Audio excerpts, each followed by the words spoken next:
अंत पार नाही लिखा।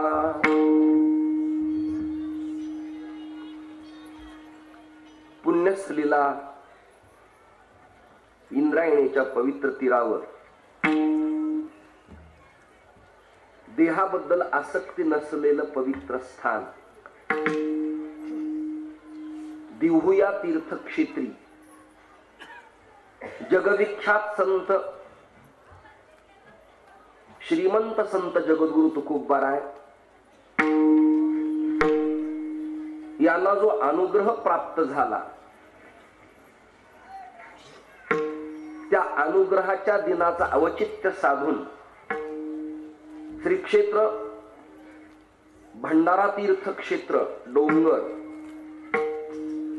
आणि दशमी विश्वस्त मंडळ या सगळ्यांच्या संयुक्त विद्यमाने या ठिकाणी हा नामयज्ञ पूर्णाहुतीच्या दृष्टिकोनातून वाटचाल करत आहे। महाराष्ट्रातल्या ख्यातकीर्त कीर्तनकारांची कीर्तन अगदी निवडून मोजकी अभ्यासक चिकित्सक समीक्षक विद्वत रत्न अशा रत्नांची कीर्तन सेवा इथे संपन्न झाली आहे। मी आजच्या कीर्तनात परंपरेचा वारसा तर मांडणारच आहे, यात नवल नाही। काल्याचे कीर्तन आपण आतापर्यंत पूर्व परंपरेनं ऐकत आलो, पण जगद्गुरु तुकोबारायांना अपेक्षित असलेलं समाज परिवर्तन, जगद्गुरु तुकोबारायांना अपेक्षित असलेलं पुरोगामित्व आणि जगद्गुरु तुकोबारायांना वाङ्मयाच्या दृष्टिकोनातून समाजात एक विशिष्ट प्रकारची दिशा देणारं काम जे केलंय ते काम मी अभंगाच्या या गोळणीच्या माध्यमातून मांडायचा प्रयत्न करणार। मी असं रडगारण सांगत बसणार नाही की ते वृंदावन आहे, मथुरा आहे, गोकुळ आहे, हे तीर्थक्षेत्र आहेतच, याबद्दल भांडण नाही, प्रत्यावाय अजिबात नाही। पण महाराष्ट्रातल्या संताला जे गोकुळ अपेक्षित आहे ते एक्झॅक्टली यथार्थ गोकुळ नेमकं काय काय हे गोकुळ आहे नेमकं महाराष्ट्रातल्या संतांना समाजासमोर अभंग नावाच्या वृत्ताच्या माध्यमातून वाङ्मयाच्या द्वारा कुठल्या दिशेचं ज्ञान समाजाला देणं आहे याचं भान मूलतः कीर्तनकारांना असणं आता काळाची गरज आहे। समाजाला असावंच, पण धर्म प्रचारकाला असावं, समाज प्रबोधनकाराला असावं। मसुदा समिती, राजेंद्र प्रसाद आणि बाबासाहेबांचा भारतात जन्म होण्याच्या आत वेदाच्या वैदिक सूक्तांच्या वेदरुचेत काही पदांची व्याख्या सापडते। उदाहरणार्थ नमो गणेभ्यो गणपतिभ्यश्च ओ नमो नमो व्रातेभ्यो व्रातपतिभ्यश्च ओ नमो नमः सभाभ्य सभापतिभ्यश्च ओ नमो। ज्यार्थी सभापती हे चिंतन वेदाच्या रुचेत येतं त्यार्थी त्या काळातलं नागरिक शास्त्र पक्क असावं।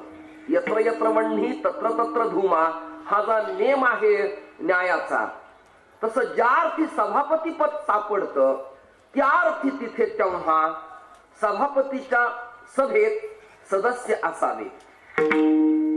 गण शब्दाचा अर्थ समूह, त्या समूहाचा जो अध्यक्ष त्याचं नाव गणाध्यक्ष आहे। आजही शब्द आहे जनगणना, सांसद गण, गण मोजणे, गणसमूह, दोन अर्थ मांडले। सभापती पद होतं। या संशोधनावरून महाराष्ट्रातल्या संतांनी या वाङ्मयाला तडा न जाऊ देता पण स्वतंत्र परिभाषा आणि बैठक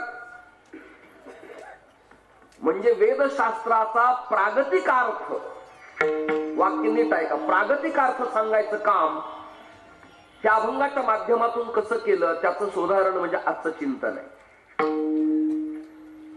तेव्हा सदस्य होते, सभापती होते. गोकुळ हे तीर्थक्षेत्र आहे असेल तिथे आपण जाऊया. भागवतातल्या कथेला, महाभारतातल्या कथेला, रामकथेला आपलं वंदनच आहे. पण संतांना काय अपेक्षित आहे, काय अभिप्रेत आहे? आवाज कृपया कमी जास्ती करू नका.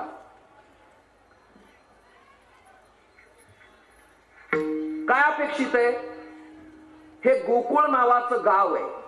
ही माझं नागरिक शास्त्र सांगतो. संतांना अपेक्षित आहे ते सांगतो. हे गोकुळ नावाचं गाव आहे. हे गोकुळ आहे.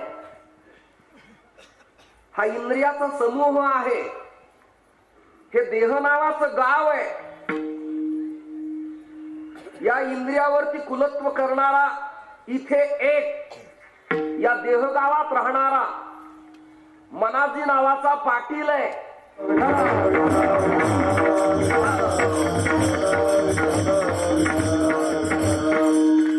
इथेच इंद्रिय समूहातले सदस्य राहत आहेत. तो मनाजी नावाचा पाटील या गावात राहताना त्याच्याकडनं काही करेक्टेड पण घडलं आणि तात्काळ त्याला त्याच्या पदाचा राजीनामा देण्याची वेळ आलेली आहे. ऐकताना सगळ्या अन्य सदस्यांनी त्याच्या विरोधात बंड पुकारलंय. हा मनाजी व्यवस्थित राहत नाही. पूर्वी गावात ग्रामीण भागातलं चित्र आपल्या डोळ्यासमोर आला. देशमुख, देशपांडे, पटवारी, पाटील आणि कुलकर्णी हे गावातले करते धरते असायचे. यांनी निर्णय द्यायचा आणि लोकांनी तो वंदनीय मानायचा. आज ही अवस्था राहिलेली नाही. राजकारणात आणि धर्मकारणात कुणाचाच कोणावरती पक्का विश्वास असेल असं मला तरी सद्यस्थितीला वाटत नाही.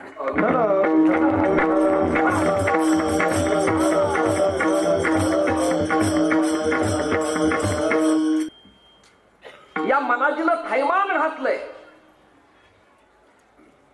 या मनाजी पाटलाच्या विरोधात या देह नावाच्या गावी एक क्रोधाजी नावाचा लाल दिवाचा दिवा असलेला PSI फौजदार राहतो. तो कायदे तज्ञ आहे.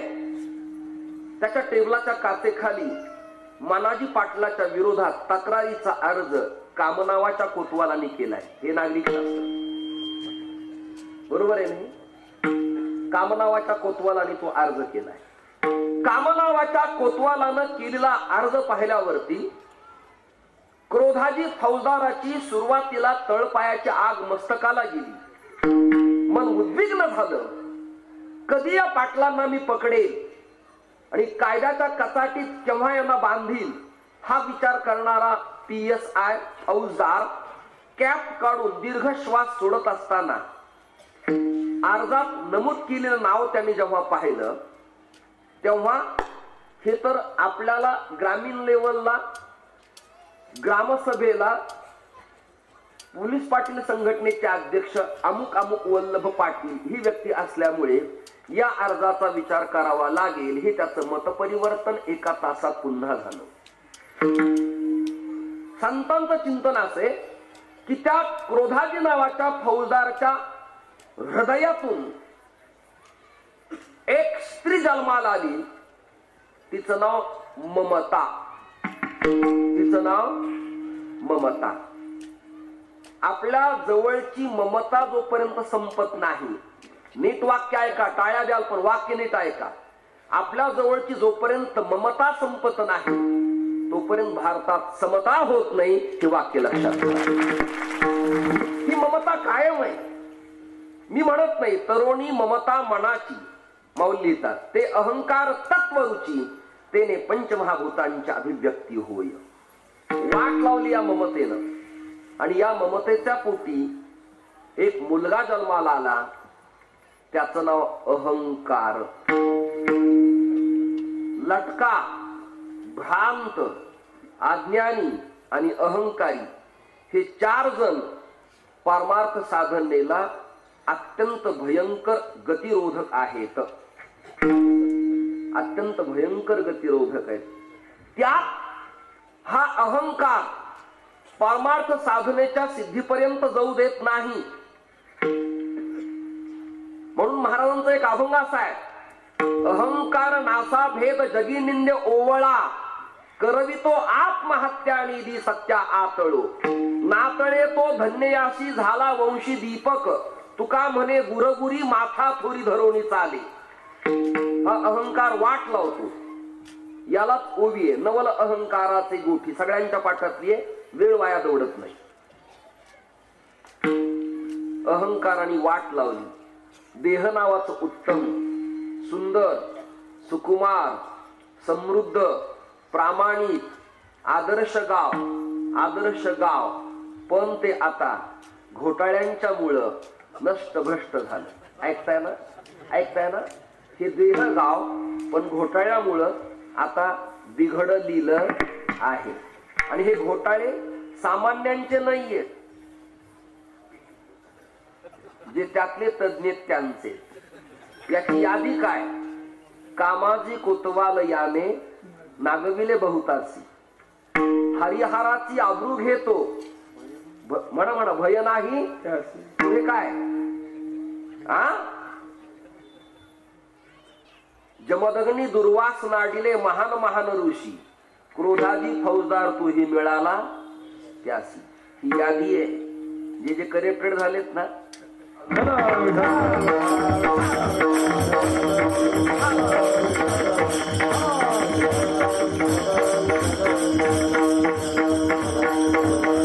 महाराष्ट्रातल्या संतांचे देखणे पण आहे. देवाचे घोटाळे रस्त्यावर मांडले.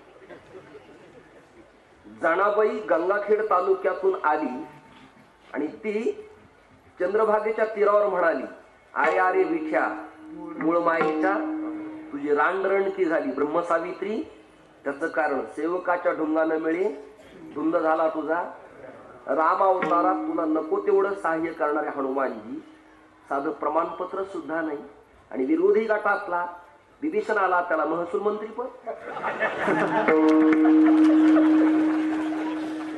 हा केवढा आदर्श घोटाळा रामा विठाल.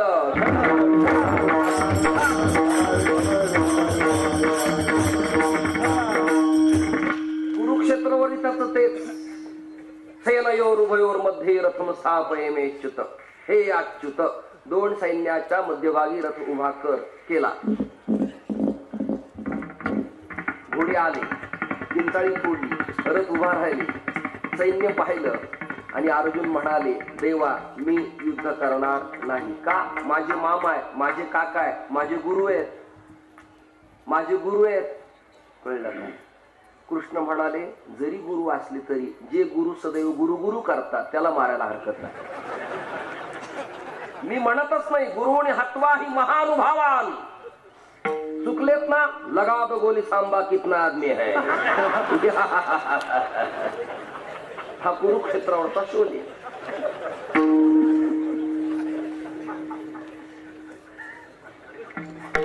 तोच कृष्ण. आणि दुसऱ्या टप्प्यात पुन्हा कृष्ण 12 अध्यायात 12व्या अध्यायात समः शत्रोच मित्रेच तथा मानात मान.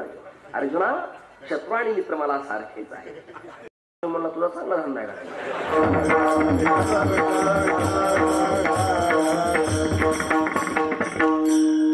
गाव भ्रष्ट झालं, नष्ट झालं, प्रगती त्याची खुंटल्या गेली. आता ऐका, या भ्रष्ट झालेल्या गावात जे आवरण नावाचं आच्छादन आलंय, आता पुन्हा वेदांत फिलॉसॉफी. या देह नावाच्या गावी एक आच्छादन आले, काजळी आली. ही आवरण काजळी आच्छादन आलेला पांघरून आलेला पडदा बाजूला केला रे केला. ही खरा आनंद आणि खरी परमेश्वर प्राप्ती इथेच आहे. अन्यथ तीर्थक्षेत्राला जाण्याची तशी गरज तरी अजिबात नाही. न लगती सायास जावी म्हणा उतारा, सुखे येतो घरा नारायण. एक स्त्री देहूच्या आळंदीच्या पैठणच्या यात्रेत आरसा विकत घ्यायला गेली. आरसा दृष्टांत मोठा छान आहे, मार्मिक थोडासा आहे. सगळे हसून जा, माणसं प्रसन्न राहिली पाहिजेत कीर्तनात. कीर्तनात फेस चेहरे असावे, सुकलेले समोर नसावे.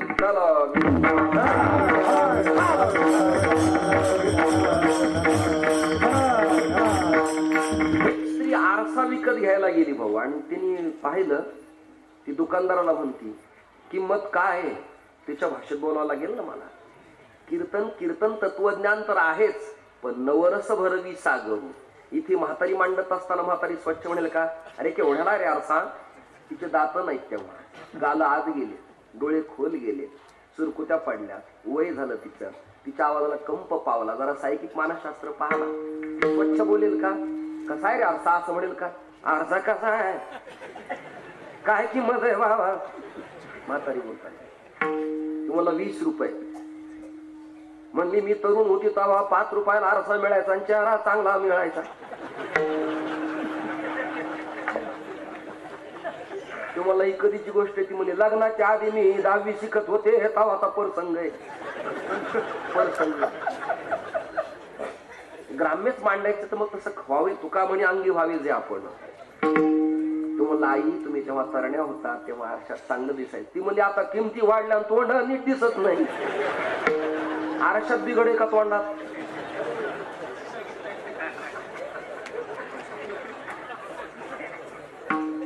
बदल आरसा चांगला आहे, तुम्ही नीट व्हा. विठाल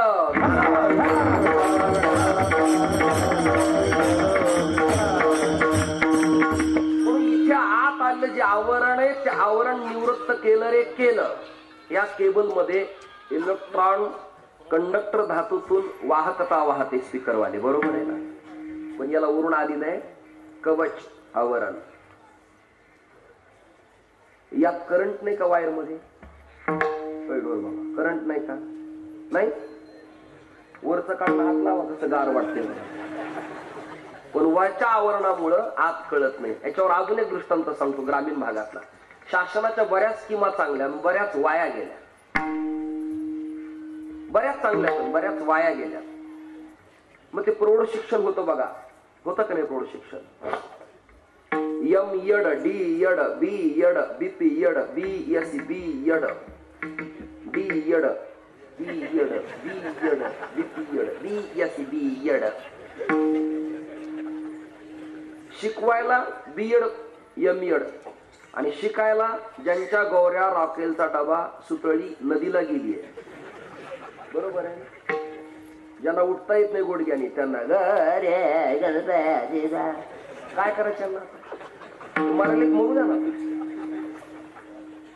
गुडघे कामातून गेले, आता मिलिटरीत भरती होऊन काय काम. जे आता कामाचे नाही प्रपंचात त्यांनी फक्त कृपा आशीर्वाद ठेवावान घरात राहावं, ते शिकायला आणि शिकवायला एज्युकेटेड लोक. एक दिवस MSCB ची लाईट गेली, अंधार पडला. लाईट गेली, अंधार पडला. अंधार पडल्यानंतर ती म्हातारी शिक्षकाला म्हणाली, कंदील पेट हो. हे एमएड होते, यांनी कंदिलावरती रॉकेल ओतले, कंदीलच पेटवलं.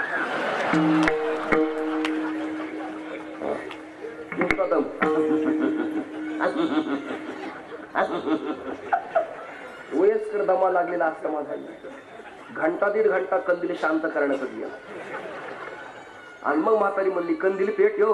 तो मला पेटूला पण वरून काच वरून पुसला, पाणी मारलं, शांत केला, कंदिलामध्ये रॉकेल टाकलं आणि कंदिलामधील ज्योत प्रज्वलित केली. तरी सुद्धा कंदिलाच्या ज्योतीचा प्रकाश परावर्तित होत नव्हता. कारण काय असावे, उत्तर द्या, वेळ कमी आहे. काजळी आली. ती काजळी पुसल्या विना प्रकाश पडेल काय. काजळी आहे आतून आणि कंदील पुसणारे पुसतात कुठून. ते क्रिकेट खेळणारे बघा तुम्ही, असं करतो असं चेंडू पुसत नाही तिथं. गायरान क्षेत्र कुठं पुसतील ते. चेंडू घ्यायचा आणि पुसायचं. तसं काच काढली शिक्षकाने, तो वरून पुसायला लागला नॅपकिननी. किती वर्ष वरून काच पुसल्यावर आतली काजळी जाईल. बोला बोला बोला, जाईल का. 3.5 हाताच्या देह नावाच्या कंदिलाला काजळी अशीच आतून आली आहे, पण पुसणं चाललंय आरोग्य.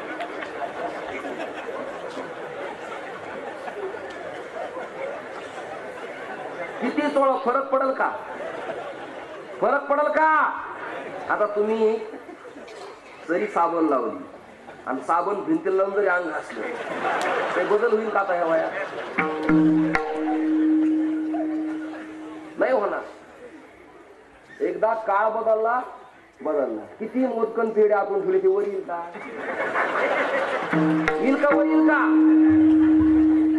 नाही येणार. आतून ज्याचा बिघड झालाय वरून उपचार करण्यात मजा अजिबात नाही. त्वचा विकाराला वरून मलम लावण्यात मजा नाही.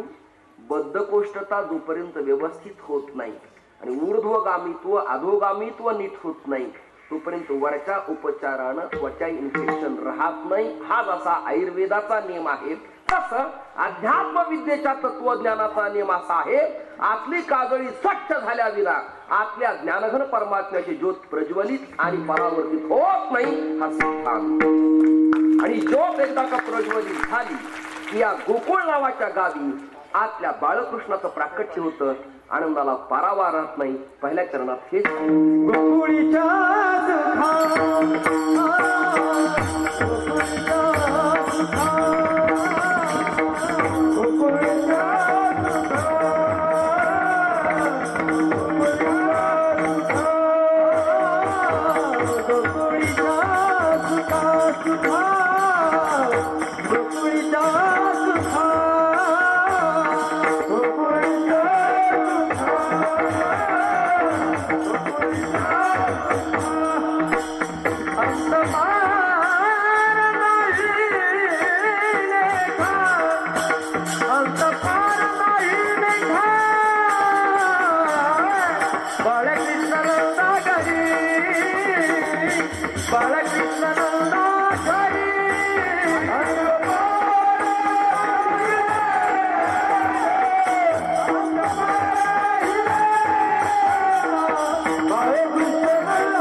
वर्षाचा म्हातारा अजून धाड धाड नाचून तुम्ही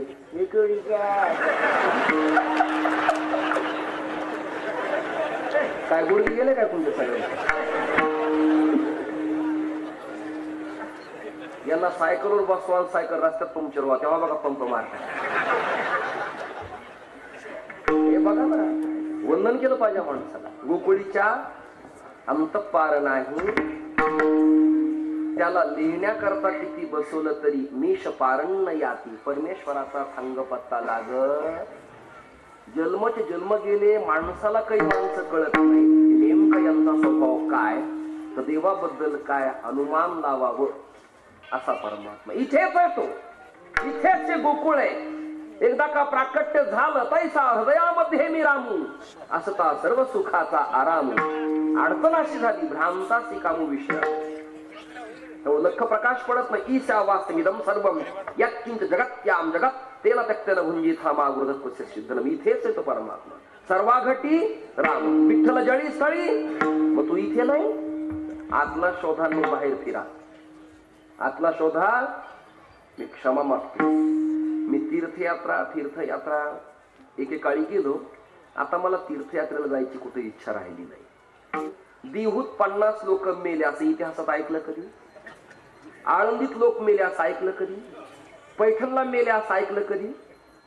पण तुम्हा लोकांना वाईट सवय आपले तीर्थक्षेत्र आपले संत सोडून बाहेरचे संत परप्रांतातले साधू त्यांच्या मुलाखती टीव्हीला कथा भगवान के लिए तो राधा कहीं नाही पडेगा.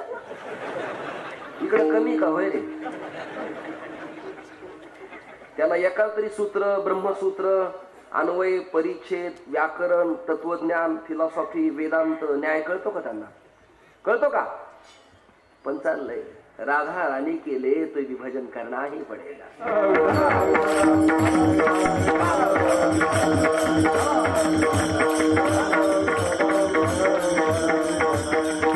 अरे गाथा वाचा मरा ज्ञानेश्वरीचा अभ्यास करा चिरंजीव पद पहा कशासाठी या सगळ्यांच्या नादी लागता तुम्ही? वेगळी पण स्वयंनिर्मित संप्रदाय आणि पंथ लयाला जात असतात. गोष्ट लक्षात धरा.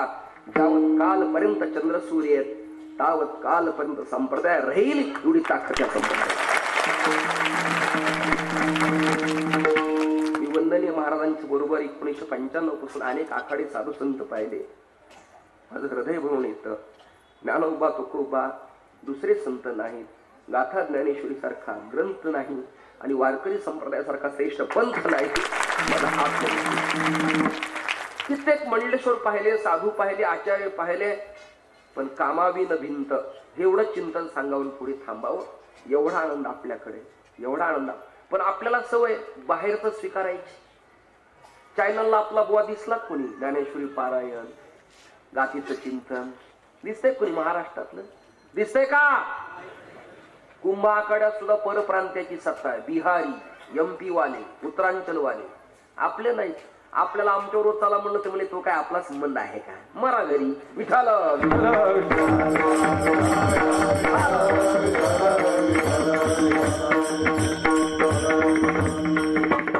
इथेच आनंद आहे. फक्त तुम्ही चिंतन करा. इथेच आनंद आहे.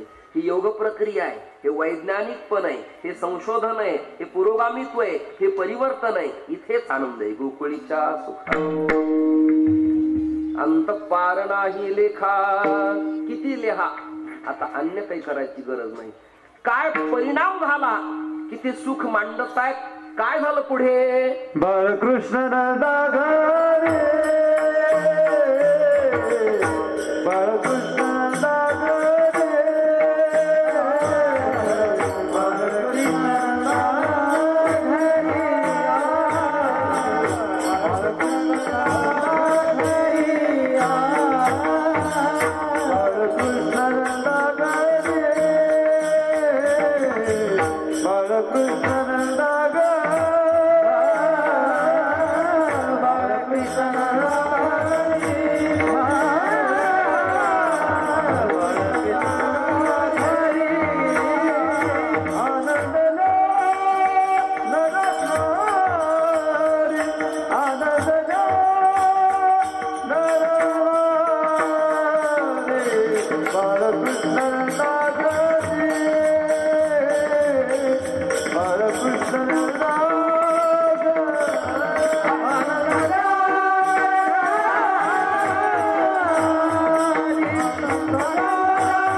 शंकाशी निर्माण व्हायला लागली. समजावं ते ज्ञाते ऐकणारे आहेत.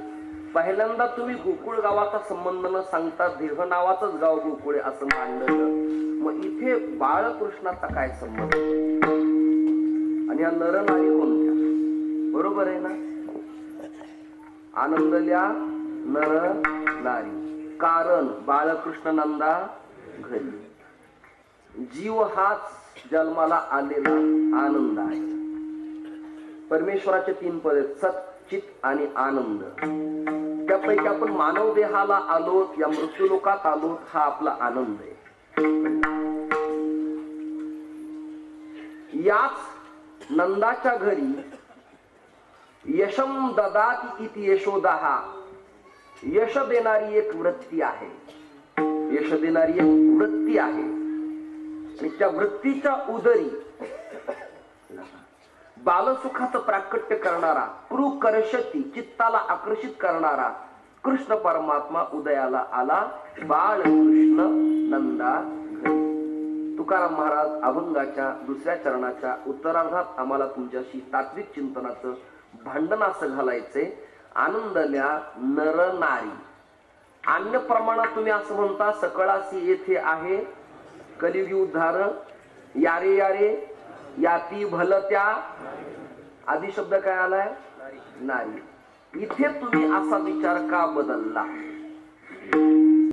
तुम्ही जो मुद्दा ट्रॅक घेऊन पुढे गेलात, जो अजेंडा परिपत्रक तुम्ही काढलं की वेद काळात काही लोकांनी स्त्रियांना दुरावा ठेवला, जवळ घेतलं नाही, अनाधिकारी ठरवलं, प्रपंचाच्या चुली मुलीतच गुंतून ठेवलं, त्यांना परमार्थाच्या सीमेपर्यंत येऊ दिलं नाही, समाजकारण राजकारण त्यांना करता आलं नाही. अशा प्रसंगाला तुम्ही मेवाडची मीरा, गंगाखेडची जना, आपल्या गावातली मुक्ता या तिघींना स्वायत्तता स्वातंत्र्य दिलं. हे आम्ही स्वीकारलं, अनुभवलं. तुम्हीच म्हणतात नारी नर, पण आजच्या अभंगात दुय्यम दर्जा स्त्रियांना तुम्ही का दिला? आनंदल्या नर नाही. आता प्रपंचातला विचार आपण करूया. बाई बाळांतीन झाल्यावर लेख सून बाई माझी आई कुणी पण असू देत. हे कौतुक, ही चर्चा स्त्रियात आहे का पुरुषात आहे? बोला लोक. गरोदरपण, त्रास होणं, बीपी वाढणं, विश्रांती घेणं, आहार घेणं, पथ्य पाळणं, सेक देणं, ही चर्चा स्त्रियाची का पुरुषाची आहे? बरोबर आहे. आता बाज आणि शेक राहिली नाही, काळ बदललेला आहे, इलेक्ट्रॉनिक जमाना आहे. कालांतराने असा सेक निघेल की हिटरच पलंगाला जॉईन केलेला असेल, फक्त पिन बोर्डात लावायची त्यांनी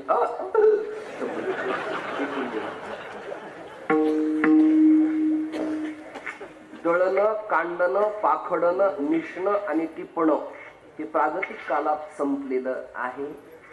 बाजूबांधांना व्यायाम राहिला नाही, बीपी वाढू लागला, बोट लावलं की त्वचा खोल होऊ लागली आणि डॉक्टर म्हणाले यांना बेड रेस्ट विना आता पर्याय नाही. तोंड न धुता चहा ढोसणे, त्याचे नाव बेड टी. बेड सगळ्या गोष्टीवर विचार करणार आहे, तुम्हाला वंदनीय मानणार आहे, जे चुकतं तेही सांगणार आहे. विठाल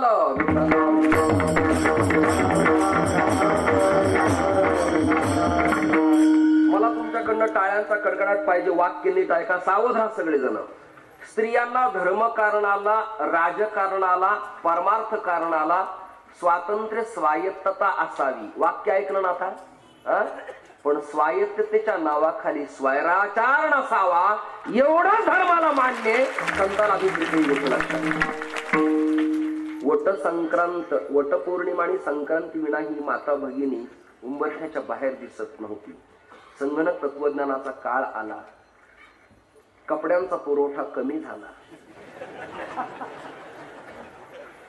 महाभारत काळात कृष्णाला लाज वाटली आणि त्यांनी द्रौपदीच्या अंगावरती कपड्यांची ढीग टाकली. कृष्णा, या महाभारतात त्या तुझ्या कथा मी किती दिवस लोकांना सांगायच्या. आणि द्रौपदी बिना कपड्याच्या चालायला लागल्या. वरून तुला लुंगी टाकता आली तर टाक एखादी, पंजा टाकता लागतात. तुझं ते सामर्थ्य पाहायला आम्ही नव्हतो, एखादी ओढणी तरी टाक. म्हणजे एका एका मुलीवरती पाशवी बलात्कार दिल्लीत होणार नाहीत, हा माझा आत्मविश्वास यत्र नारीस्तु पूज्यन्ते रमन्ते तत्र देवताः. ज्या देशात स्त्रियांचा सन्मान आहे तो देश वंदनीय मान दिलाय. चिंतन करताना धन्य त्याची माता, मातृत्वाला प्राधान्य, कृष्ण माझी माता प्राधान्य, माये जगन्नाथ प्राधान्य, विठ्ठल भगिनी स्त्रीला प्राधान्य, दुय्यम स्थान पुरुषांना.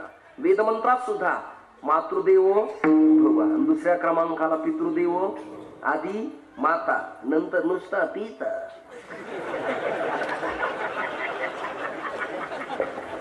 आधी कोण आणि दुसऱ्यांना रात्रंदिवस, तरी तो पिता. पण मी पिता नात्यातला.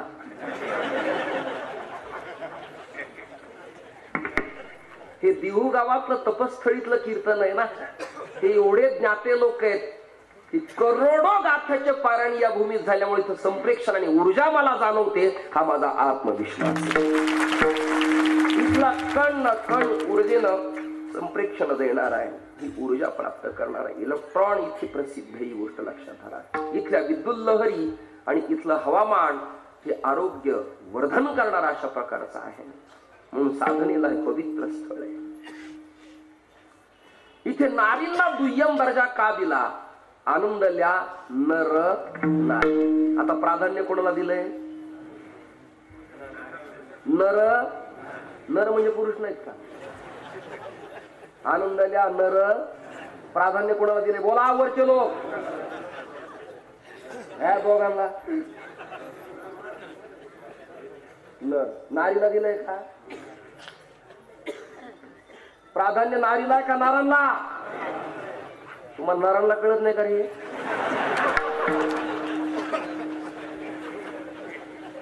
नारीला प्राधान्य. प्रश्न आहे बाळांतपणाचा, प्रश्न आहे कुटुंबातल्या स्त्रीच्या प्रसूतीच्या वेदनेचा, आणि प्राधान्य दिलंय पुरुषाला. हा विरोधाभास का? असं विचारलं. आपण टॅली करायची. म्हणजे पूर्व पक्ष आपणच करायचा आणि उत्तर पक्ष आपणच करायचा. आपणच चर्चा करायची. कीर्तनच असा एक विषय की शंका त्यांनीच निर्माण करायची आणि उत्तरही त्यांनीच द्यायचे.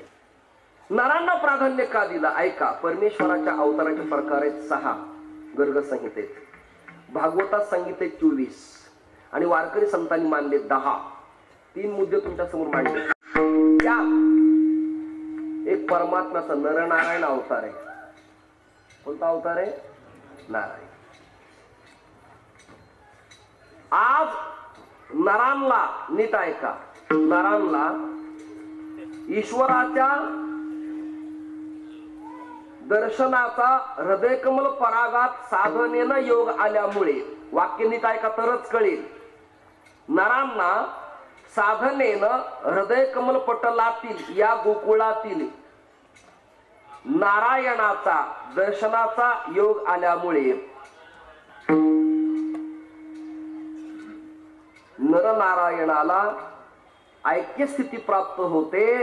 नराला नराचा नारायण करण्याची संधी मिळाल्यामुळे आनंदल्या नर नारी. नर नारी. आनंदाच्या भरात गंभीर दादा त्याने तिथं काय काय केलंय इथे पहा.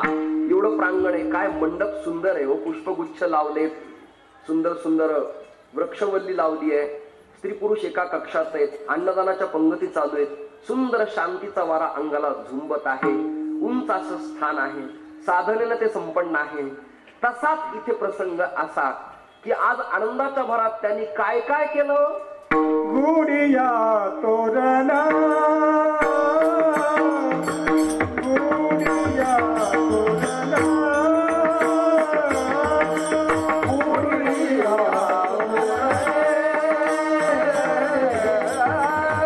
गुडिया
काय काय शास्त्रात ते धर्मध्वज, धर्मदंड,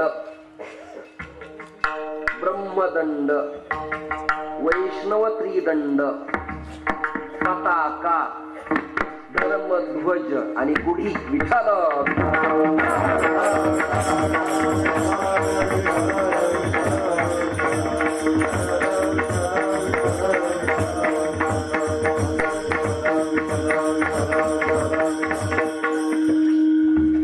गुढी उंच बांधल्या जाते.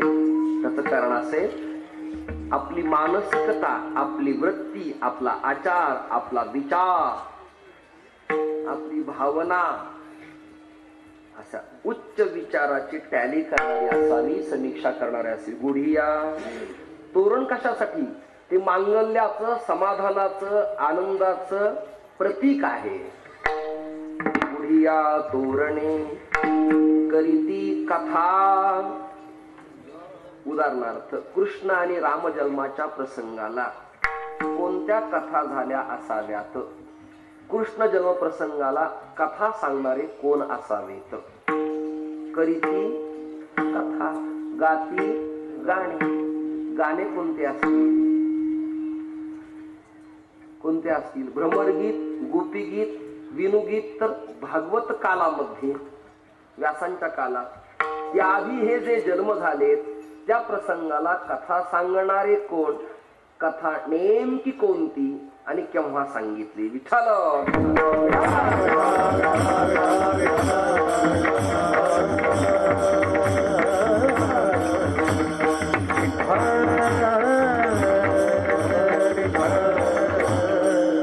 कृष्ण जन्म प्रसंगाला शिवकथा, कृष्ण जन्म प्रसंगाला हरिवंश पुराणाची कथा आणि कथा प्रवक्ते गर्गाचार्य.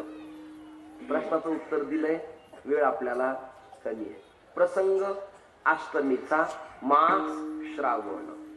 नंतर गोकर्णानं धुंधुलीच्या उद्धकारा करता कथा सांगितली. भाद्रपद पौष्टपती पदेला करीती कथा, गाती गाणे. ते महाराष्ट्राच्या संताला ते गाणं कुठलं अपेक्षित आहे? तिथे ख्याल नको आम्हाला. तिथे बडा ताल छोटा ताल अजिबात नाही. ख्याल खयाल, मन लावून गाणे, लक्षपूर्वक गाणे म्हणजे खयाल ख्याल. हे गाणं तिथं अपेक्षित नव्हतं. करीती कथा गाती गाणे. ततेन सहितम यथा स्यात् तथा वीणा तंतुवादना सहित परमेश्वराचं केलेलं गुणानुवाद म्हणजे गाणं हे त्यांना अपेक्षित होतं. ते कुठलं होतं? रामकृष्ण गीती गात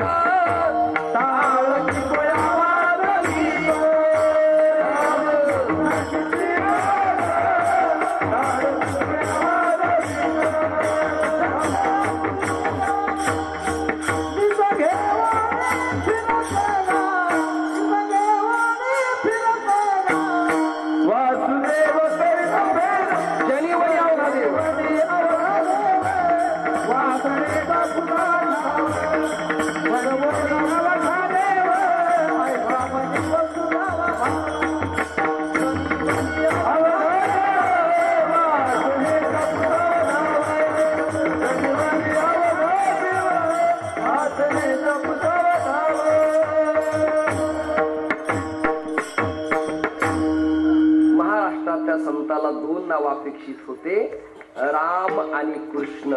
मी महाराष्ट्रात वारकरी संताला देवाच्या भक्ती संबंधाने जे गणित आवडले ते मेथड पद्धती सांगतो. Rama plus Krishna is equal to Vitthala. Ram अधिक कृष्ण बरोबर विठ्ठल. विधान शून्यांठाला गृहाती विठ्ठला. विचा केला ठोबा म्हणून नाव या विठोबा. विदज्ञ जानने विधाता ब्रह्मदेव. ठ नीलकंठ महादेव. ल लक्ष्मीकांत विष्णू. हे तिने एकवटले विठ्ठल. कुठलं गीत? भावे गावे गीत. शुद्ध करून या.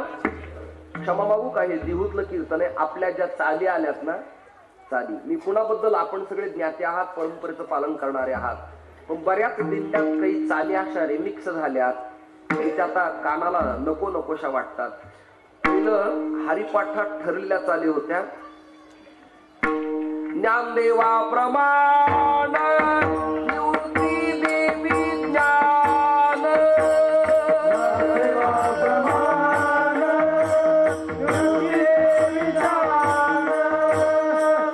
आठ पखा वजन 500 टाळकरी एका लयीत गात होते संत गतीनं वळून.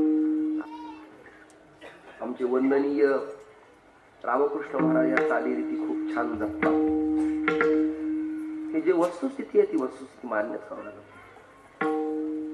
गातातच त्या पद्धतीनं ते. आज चालीरीतीच्या संबंधाने मोठा अभाव झालाय. जाता जाता एक विचार अजून मांडतो. आचारशुद्धीच्या संबंधानं सुद्धा आपलं अंतरंग पाहणं आता काळाची गरज आहे. समाज त्याला स्वीकारणार आहे. की निरभ्र आणि स्वच्छ जे आहे ते पाखडताना स्त्रिया जे चांगले तांदूळ आहे तेच भाताला घेतात ना, तुम्ही त्यातले खडे नाही.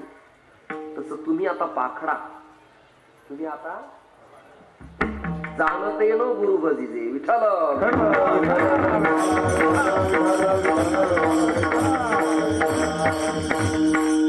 आनंदाला पारावार नाही. इथे गुढिया तोरणे करीती कथा गाती. कथेची वाट लागली, कथेची वाट लागली कथेची. एकदा माझ्या बापाच्या गैरहजेरीत, त्या कुळात जन्म असल्यामुळे मला बापाने सत्यनारायण करायला पाठवलं. माझ्या बापाने मला जा म्हणले, बसून राहतो, बोंबलत फिरतोस, आळंद देऊन आला, 2 रुपयाची कमाई नाही, कीर्तन नव्हतं. गुढिया तोरणे करीती कथा गाती. जाता जाता एक छान मौज करतो. परमार्थ स्वच्छंदाचा असावा, सांगा वांगीचा नसावा. एक नवरा बायको कडाक्याच्या थंडीत मोटरसायकलवरती परवा माझ्या कीर्तनाला येत होते. इटोली नावाचं गाव, जिंतूर तालुका, भागवत कथा होती. मी आपला माझ्या छोट्याशा इंडिकेत चाललो होतो. प्रवास करताना एकटाच होतो मी आणि ड्रायव्हर.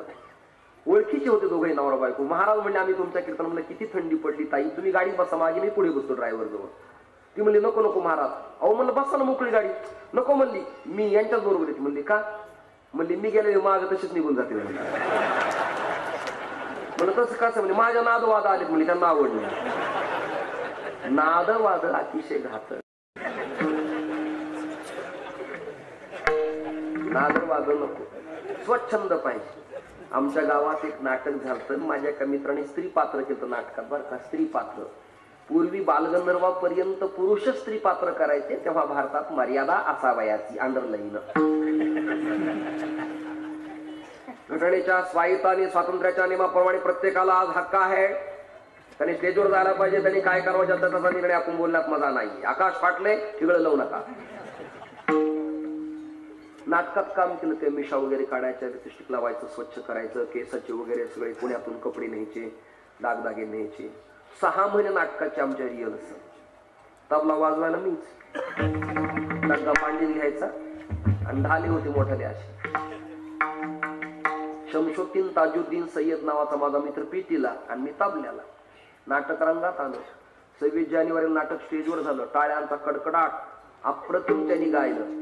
सुंदरच. आता मला काही निर्बंध आलाय, बऱ्याच लोकांच्या निरोप यायला लागले, तुम्ही कीर्तनाचे म्हणत जाऊ नका वगैरे वगैरे. खरी गोष्ट आहे ती. मी म्हणत नाहीत, लोक काय करतात हे मी सांगत होतो. त्याचा विपर्यास व्हायला लागला, त्यामुळे मी म्हणत नाही.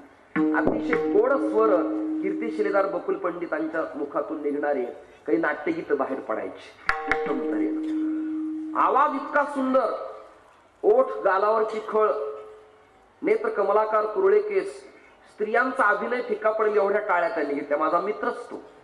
बीडला खासदार काकू होत्या, त्यांनी पारितोषिक दिलं आम्हाला. तेव्हा एक ट्रॉफी दिली, ती आम्ही सांभाळून ठेवली. तर मी आळंदीला अध्ययन करण्याकरता आलो आणि तो डीएड झाल्यावर त्याचं लग्न ठरलं. ती मुलगी पाहायला जायला त्यांनी मला निरोप दिला. तेव्हा पिजोड, इंटर या गाड्या असायच्या. लावतानाच उताराला लावायच्या.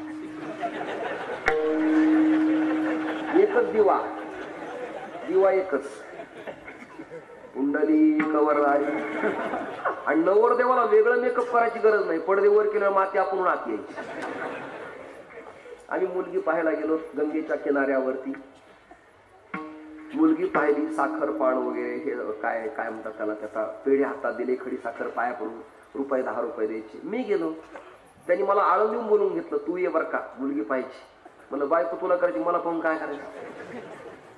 हे पण तुला कळतं त्यातलं. म्हणलं मला कसं काय कळतं? मला तुझं पहिलं झालेलं आहे. हा मला असं म्हणलं.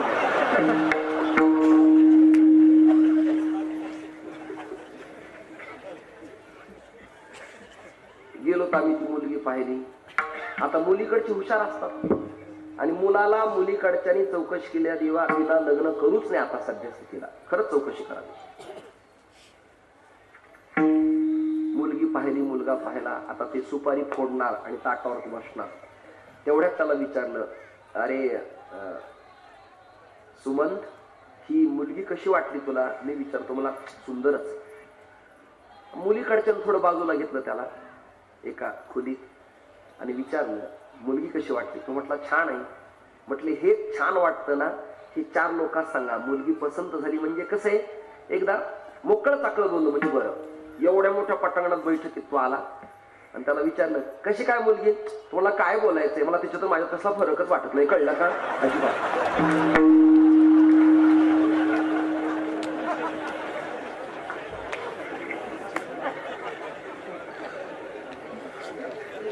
तिच्यातून तुझ्यात फरक वाटत नाही. लोक म्हणले लग्न कॅन्सल. म्हणलं का? ते कसं बोलतंय म्हणले. मला नाव चिंता करू नका, चिंता करू नका. हे जे वळण त्याला त्या नाटकात लागलं, तो पात्राशी एकरूप झाला. जो नाटकात पात्राशी एकरूप होतो ते गंभीर बुवांच्यासारखे पखवाज वादक होते. तुमच्यासारखे मी उघडाच असतो, कीर्तनापुरतेच कपडेत माझ्या अंगात. खाली एक पंचा गुंडाळलेला, वर एक पंचा. काही वर्षापासून मी उघडा राहतो. लोक मला विचारतात तुम्ही कपडे का घालत नाही. मी त्यांना उत्तर देतो मी ओपन मधला आहे.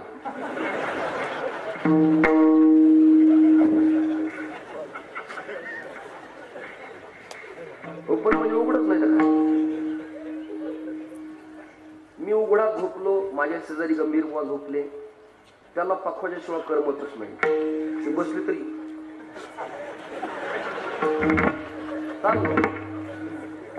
मुलगा दिसला तरी असं करू नादच पकवानाचा. ते माझ्या शेजारी झोपले. त्यांनी कणिक आणली, पीठ एवढा कणकेचा गोळा तयार केला आणि झोपीतच माझ्या पाठीला चिटकली.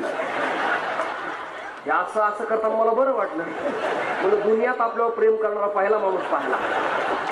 बायको सुद्धा नाही, एवढाच माणूस. सॉलिड इश्यू रूम मध्ये गेल्यासारखं वाटलं मला. आणि त्यांनी ती कणिक लावून वगैरे असं का ठोका टाकला आणि मग भाऊ होते शेजारी. ते म्हणजे महाराज काय झालं. म्हणलं त्यांनी काय राव कणिक लावून ठोका टाकला. त्याला महाराज असं का केलं. ते म्हणजे हे कातडं काय ते कातडं काय. मेघामाने मामा म्हणले कशाला भांडता, जाऊ द्या आपण एवढा खर्च केलाय सप्त्याचा, तुम्ही एकाच खात्यातले दोघंही. HBP खात्यामध्ये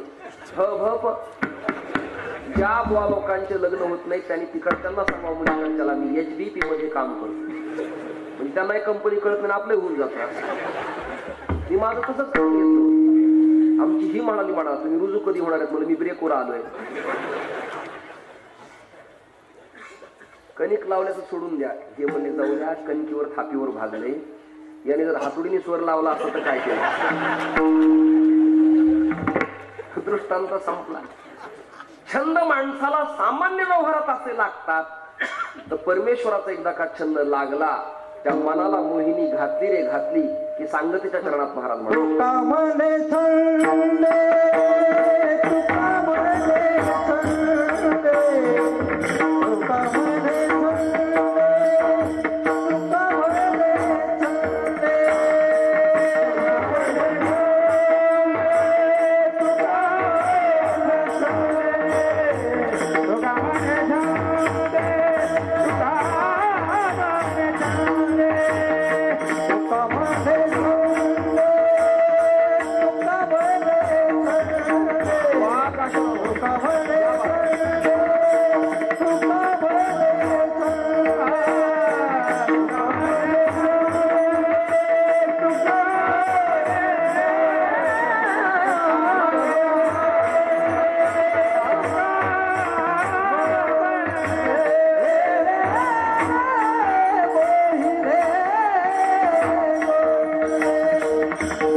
चरित्र ते उच्चार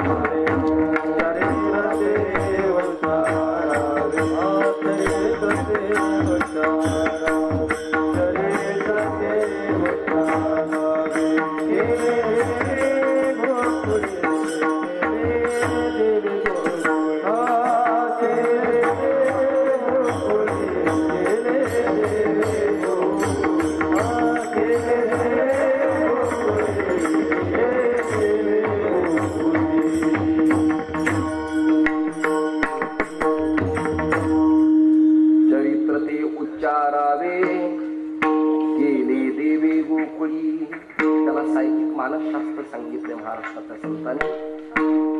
एदशे चरित्र केले नारायणे रांगता गोधने राखिता हे. हे नंदाच्या घराला मदनी ही गोकुळाला काही गरज नाही. रांगता गोधने कृष्ण परमात्मा रांगायला लागले. तळवे तळ हात हात टेकिला, तळवे तळ हात हात टेकिला,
तळवे तळ हात तळ हात टेकीत, डाव्या गुडघ्याने गुडघ्याने रांगत, डाव्या गुडघ्याने गुडघ्याने रांगत. परमात्मा रांगायला लागले.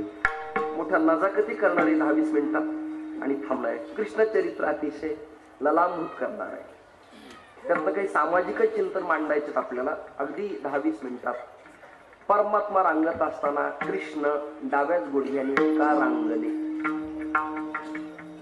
जन्मत आला ऐकून ऐकून, पण का डाव्याच गुडघ्याने का रांगले? त्यांचा उजवा गुडघा निकामा झालेला होता का? जन्मताच फ्रॅक्चर होते का? का गुडघ्याची वाट त्यांची सरकलेली होती? का रॉड टाकलेला होता गंभीरांच्या सारखा? डाव्याच गुडघ्याने का रांगले? किडी आहेत का?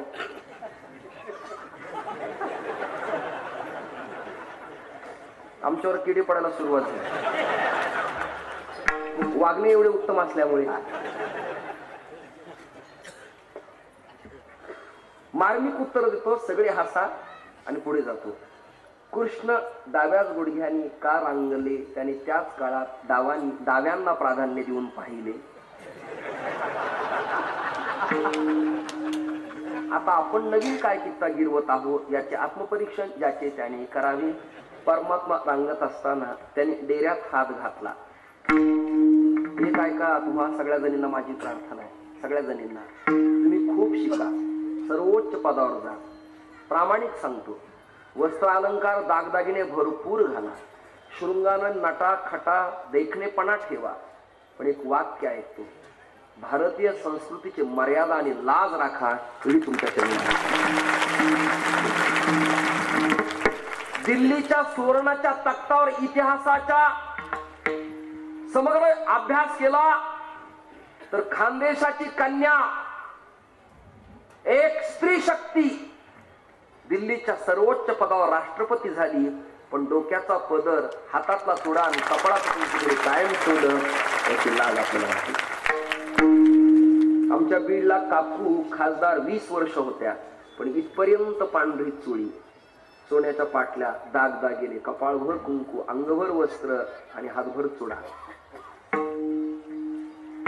यशोदेनं डेऱ्यात हात घातला. हात घालताना तिने आपली चुळी अशी मागे सरकवली, कारण ती लांबलचक होती.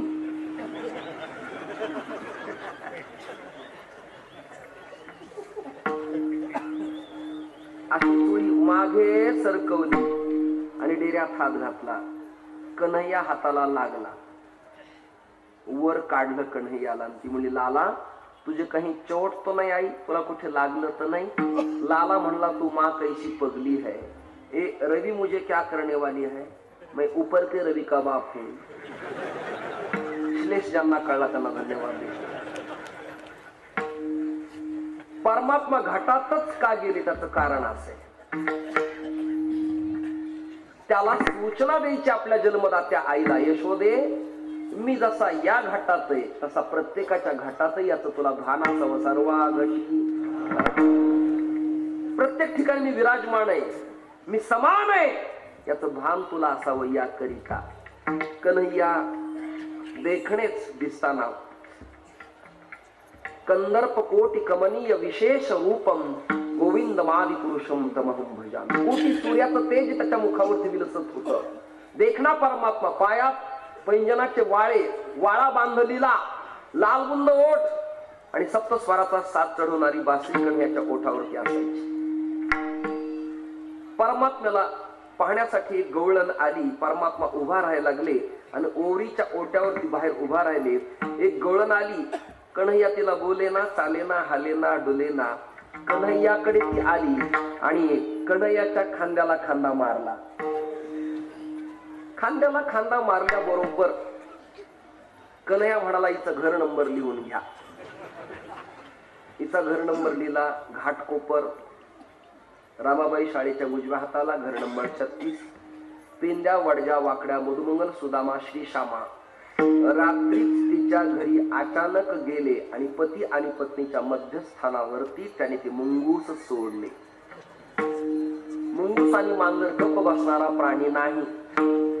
अगदी चादरीत मांजर घेऊन बघा तुमची, खुरखुर खुरखुर खुरखुर खुरखुर घोरणारा परवडला. एवढं बेकार वातावरण. महाराष्ट्रातल्या संतांनी छान रूपक लिहिलं ते. आवचित हरी तुझा आवाज बाई बाई, आवचित हरी तुझा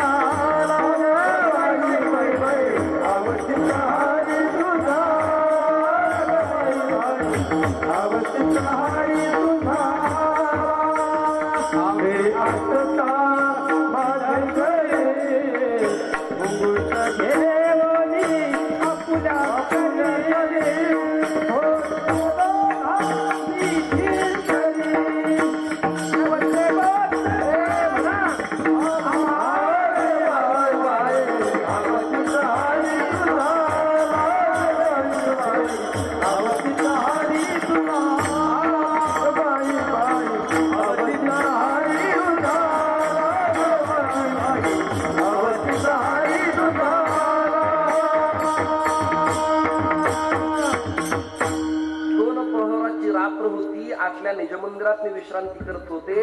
चंदनाचा पलंग, वेलवेटची गादी अचानक आला आणि मध्यस्थानी त्यांनी मुंगूस सोडलं. ते खुरखुर खुरखुर खुरखुर करायचं आणि ती त्यांना म्हणाली, तिथे थोडा आवर घालतो स्वभावाला माझ्या, ती त्यांना म्हणाली, तुम्हाला लाज कशी वाटत नाही? ती त्यांना म्हणाली, चातुर्मास संपला तरी गट्टाळ दाढी ठेवलीये, एवढे तुमचे नख वाढलेत, विनाकरण ती चादर ओढताना माझ्या पायाला नख लागला, जरा नीट राहत जा. ते म्हणजे माझा काही दोष नाही, तू तोंडावर घेताना माझ्या गालाला एवढं लागलंय, मी तुला काही बोललोय? चातुर्मास संपला, आता तरी स्वच्छ राहा, नीट राहा. दोघे म्हणाले, अगं मी काही केलं नाही, तुम्ही काही केलं नाही. हा प्रकार झाला काय? तर ती शाल काढल्यावर मध्ये हे चुक चुक चुक चुक चुक चुक करीत उभं राहिलं होतं मुंगूस.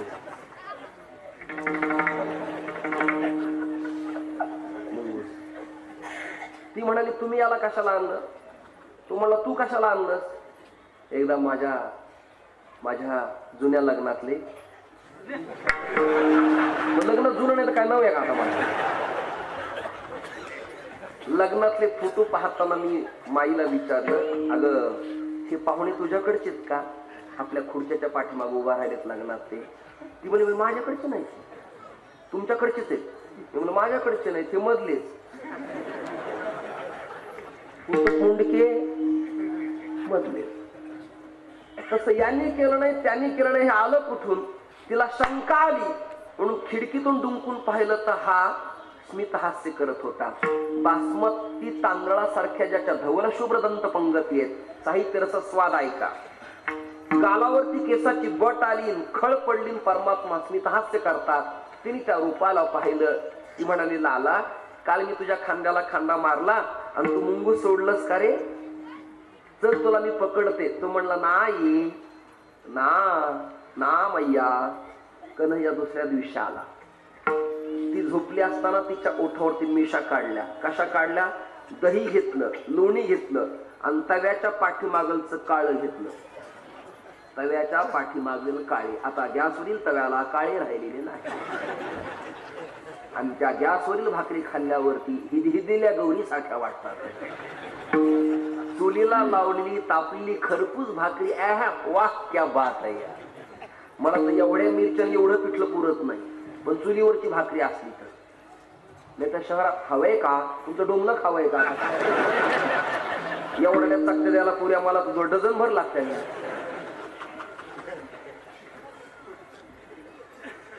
एवढी भाकरी आहे. कन्हैयाने काळं घेतलं तव्याचं, लोणी दही एकत्र केलं आणि त्या गवळणीच्या तोंडावर अशा मिशा काढल्या. मिशा है का नाही? कशा काढल्या? एकदम टाइट काम. हमसे जो टकराएगा वो मिट्टी में मिल जाएगा. अशा मिशा काढल्या. अरे पुरुषाला मिशा असल्या पाहिजेत.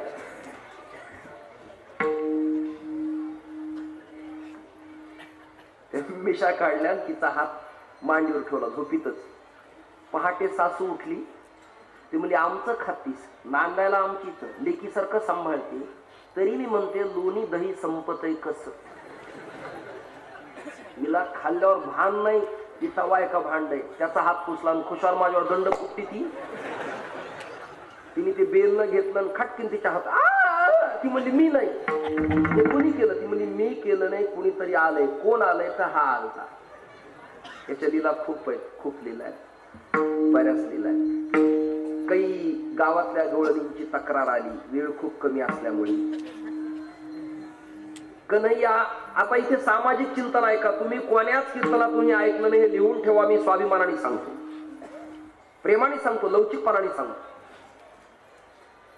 काही गवळणी आल्या गोकुळात नंदबाबांच्या वाड्यात. बाबा, गावात पाणी उपलब्ध नाहीये, जे आहे ते प्रदूषित आहे. पाण्याची काय व्यवस्था आहे? तुम्ही गावातले करते जर ते मालक आहेत. बाबा म्हणाले, आता सत्ता माझ्याकडे जरी असली तरी आमचा मुलगा सगळं पाहतो, मी पाहत नाही. कोण पाहतो? कन्हैया. कन्हैयाकडे काही गोपी गोपांगणा आल्या आणि त्यांनी सांगितलं का रे, काही गवळणी वृद्ध झाल्यात, काही तरण्या मुली आहेत, पाणी भरायला जाताना मुलं नीट वक्र दृष्टीने पाहतात, त्रास होतो रे, पाणी प्रदूषित आहे, गावात पाण्याची सोय केली पाहिजे. कन्हैया म्हणाला, पाणी तुम्हाला मी उपलब्ध करून देतो, पण अट एक आहे, माझ्या कार्यात तुम्ही सगळ्यांनी सक्रिय सहभाग नोंदवणे काळाची गरज आहे. सामाजिक कामातनं काहीही परिवर्तन होऊ शकतं, तुम्ही सगळे बरोबर या, पण विरोधाला विरोध करायचा नाही. याला म्हणायचं कृष्ण कृत्य कृष्ण कारस्थान. थांबा, आस्ते आस्ते स्लोप व्हायचं, हळूहळू चला आपण काम करू. यमुनेच्या तटावरती गोपाळांना बोलवलं आणि कन्हैया गोपाळांच्या बरोबर चेंडू फळीचा खेळ खेळू लागला. सांग पेंद्या हरीचा चेंडू पाण्यात गेला कसा, जो षटकार मारला चेंडू उडाला, तो कदंबाच्या फांदीच्या दाट फुलांच्या आणि पानांच्या मध्ये अडकला. गोपाळ म्हणाले, खेळ बंद पडला. चेंडू कोण काढणार? पेंद्या जाईना, वडजा जाईना, मधुमंगल जाईना, श्री श्यामा जाईना, तनसुखा जाईना, मनसुखा जाईना, कन्हैया बोबड्या जाईना. कन्हैया म्हणाले, नेता आणि धर्मवेत्ता, वाक्य नीट ऐका, नेता आणि धर्मवेत्ता यांनी इतरांना काम सांगण्यापेक्षा, कार्यकर्त्यावरती अवलंबून राहण्यापेक्षा स्वतः प्रसंगाला उडी मारावी लागते. म्हणून कन्हैयाने स्वतः उडी मारली. लक्षात स्वतः उडी मारली. उडी मारताना धक्का लागला आणि चेंडू डोहात गेला. आता पुन्हा दुसरं वाक्य ऐका, धर्मवेत्ता आणि नेता तळागाळात गेल्या विना प्रगतीचा चेंडू हातात येत नसतो. प्रगतीचा चेंडू छलांग लावली, आत गेले, चेंडू घेतला. प्रगती करताना विरोधी गटाचा कालिया आडवा येणं साहजिकच आहे. तो म्हणाला, ओ कालिया, हमारे इलाके में आके तू क्या कर रहा है? हमारे मतदार संघ में आकर. कालियाला कृष्ण म्हणाला, मी सदिच्छा भेट द्यायला आलो होतो, आमचे एक पाहुणे इथे आले होते, त्यामुळे भेटण्याकरता आलो. तुमची सत्ता तुम्हीच भोगा, माझा मी चाललो, मी तसा जाऊ देत नसतो. त्यांनी घातला वेटाळा अंगाला. कन्हैया म्हणला, ठीक आहे, किती विरोधी असू द्या. त्याच्या 32 मणक्यातला एक मणका ढिल्ला झाला की पुन्हा ते कामाचं राहा. कन्हैयाने त्याला अंगाला वेळा मारायला लावून दिला आणि फक्त आपलं अंग फुगवलं. याच्या मानेचा एक मणका गेला, मायग्रेनचा प्रॉब्लेम याला झाला, चक्कर येऊन पडायला लागला. सिटी स्कॅन करून पाहिलं, मणका निकामी झाला. कालिया उभाच राहिला, पडलेला. असं काही संशोधक म्हणतात की स्ट्रँगल नावानं तो समुद्रामध्ये आहे. या मताशी मी संपादक सहमत असेल वा नसेल आपलाच. कालिया काढला. विचार ऐका, यमुनेतलं प्रदूषित कालियाच्या डोहातलं पाणी उपसाकडून काढलं आणि कन्हैयाने गावातील गवळणींना, गोपाळांना पिण्याकरता पाणी उपलब्ध करून दिलं. हे जर भागवतकाराने आपापल्या कथेतून सांगितलं तर गावागावातले सरपंच सगळं पाणी उसाला नेणार नाहीत, गरिबाला पाचला, असं मला वैयक्तिक वाटतं. सामाजिक विचार चिंतन, कल्पना करा. बऱ्याच गावात सगळं पाणी त्याच्या शेतीला आणि गावकरी हंडे घेऊन तळ्याला आहे. पाणी नाही, हे काय करा? सरपंच लक्ष देत नाही. सरपंच म्हटलं, ही अवस्था आहे. चिंतन करा. कन्हैया पुढे मुरलीचा नाद करतो आणि ती मुरली कानावरती पडते. मुरली कानावरती पडते. आहारे आहारे सावरिया कैसी वादवली मुरली.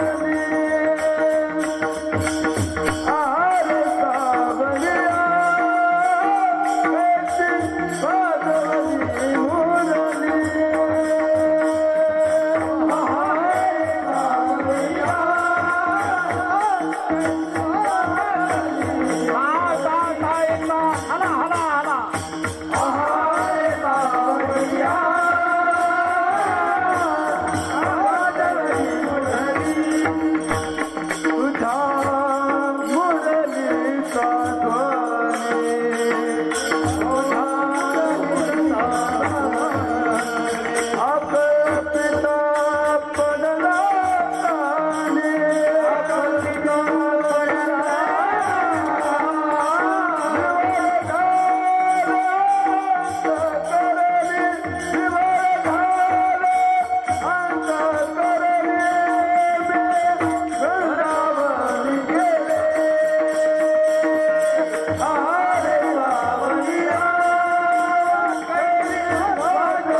झाला कन्हैया, वेळ लावलोस तू आम्हाला. आता मुरलीचं आध्यात्मिक चिंतन सांगतो. मुरली, पावा, बासरी हे प्रतीक आहे.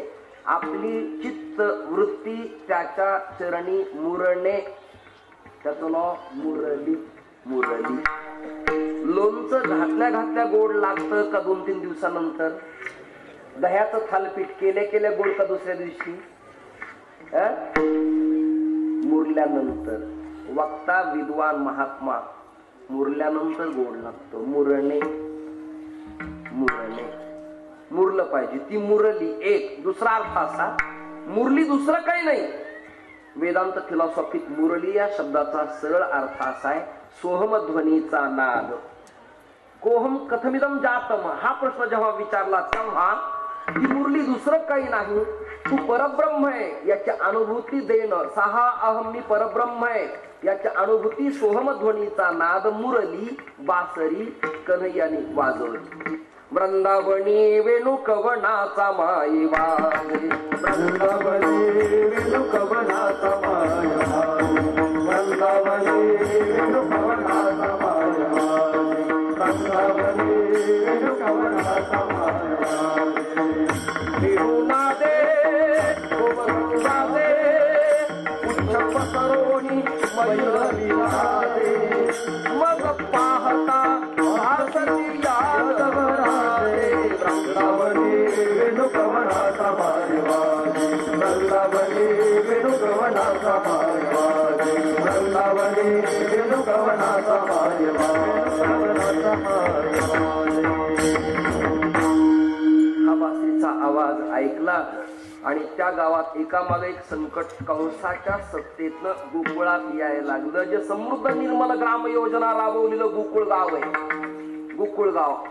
तिथे तृणावर्त नावाचा राक्षस आला. तृणावर्त आला म्हणजे काय झालं? माझे विचार हे प्रागतिक आहेत, आत्ता अपेक्षित आहेत, आत्ता ज्याची गरज आहे ते मी मांडतोय, तुम्ही स्वीकारा नका स्वीकारू, मला घेणं नाही देणं नाही, मी सांगणार. तृणावर्त आला काय?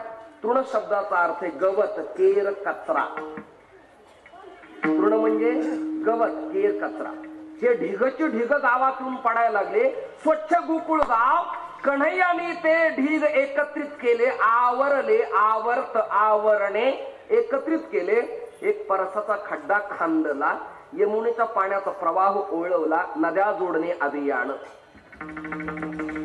खड्ड्यात पाणी आणलं, गाईचं शेण, गोमूत्र आणि तो केर, कचरा, गवत एकत्र केलं, ते दडपलं, झाकलं, त्याचं मूर्खत तयार केलं आणि सुपीक सात्विक खत शेतीला दिलं आणि गावातली शेती डेव्हलप केली. असा तृणावर्त नीट केला. ही कथा जरा लोकांसमोर सांगा. ही कथा सांगा. शकटासूर काय? शकट म्हणजे वहन, वाहन. वाहनाच्या प्रदूषणानं स्वच्छ पांढरा कपडा असा केल्यानंतर नाकातनं काळा पडतो. बरोबर आहे ना? एवढं प्रदूषण वाढलं. मुंबई पुण्यातले लोक पहाटे सडकेवरती पळतात. म्हणलं काय बेपी चड्ड्यावर. म्हणलं का स्वच्छ हवा. स्वच्छ हवा राहिलेली. इथं जो आनंद आहे तुमच्या बंगल्यात आहे का? सांगा ना तुम्ही. इथं जी हवा आहे तिथे आहे का? तुमच्या इशीत आहे का आनंद? आनंद कुठे? इथे आनंद आहे. सुख कुठे? इथे. समाधान कुठे? आरोग्यवर्धन करणारं ठिकाण कोणतं आहे? हे आहे. ही गोष्ट लक्षात धरा तुम्ही. परमात्म्याने भिन्न भिन्न प्रकारच्या लीला केल्या. शकटासुराचा वध केला म्हणजे कलियुगात वाढणाऱ्या वाहनांना प्रतिबंध कसा घालावा हा संकेत त्याने तेव्हा द्यावा. शकटासुराचा वध. गोपाळ म्हणाले कन्हैया आता गावात थांबण्यात मजा नाही, आईकडे तक्रारी यायला लागल्यात. आता जाई वना सई देऊनी गोधना.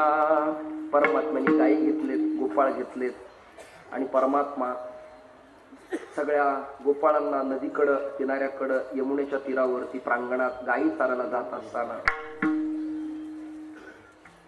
गोधने चारावया जातो शारंगणी, मार्गी भेटली ती राधिका गवळणी. इथे एक विचार अजून चांगला आहे. कृष्ण परमात्म्यानं राधिकेच्या पदराला हात लावला. हे दृश्य यशोदेनं पाहिलं. हे बोलणं करणं तुझं उचित नाही, हे मला पटलेलं नाही. कन्हैयाला यशोदेने दटावलं, भय घातलं, परस्त्रियांच्याकडे वक्र दृष्टीने पाहायचं नाही, निरी आसडून दान मागायचं, चिंडूचं निमित्त करायचं नाही. कन्हैया यमुनेच्या डोहाजवळ आला. गोपाळ म्हणाले, कन्हैया गायी चरत आहेत, पण एक मनेरी नावाची गाय आहे ना, ती अत्यंत अद्वा तद्वा होणारी आहे, तिथं तेवढं पालन पोषण तू करायचं, ओळती तू मारायची.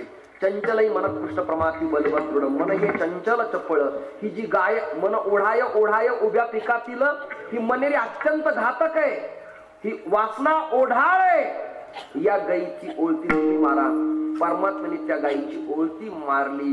पित मनोबुद्धी, हे हे चंचल वृत्तीचे गायी, तू माझ्या चरण सानिध्यावरती चिरस्थिर राहा.